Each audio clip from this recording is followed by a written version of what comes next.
En 2004, des requins citrons sont observés à Petite-Terre, puis à Fajou ou Marie-Galante.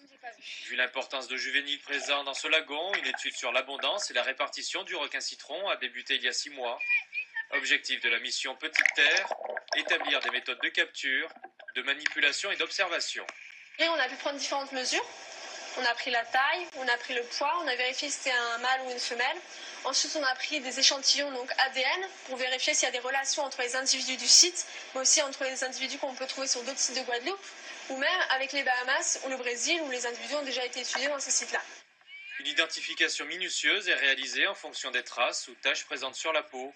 Puis un marquage est posé sur l'aileron dorsal afin d'éviter de capturer le même individu et d'en assurer le suivi. On ne sait pas ce qu'ils font en dehors du lagon, on ne sait pas où ils vont, quand les juvéniles grandissent, qu'ils deviennent subadultes, où est-ce qu'ils se déplacent et quelles zones ils vont éventuellement conquérir. On sait que ces requins ne sont pas dangereux pour les personnes et pour les croisiéristes.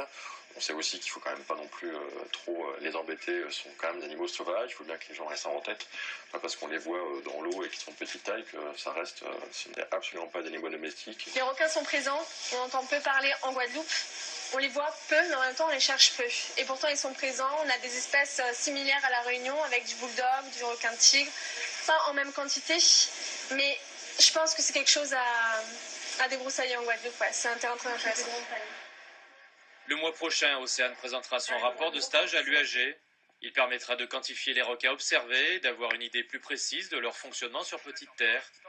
Dans quelques semaines, l'association Cap Naturel coordonnera le premier réseau d'observation des requins en Guadeloupe.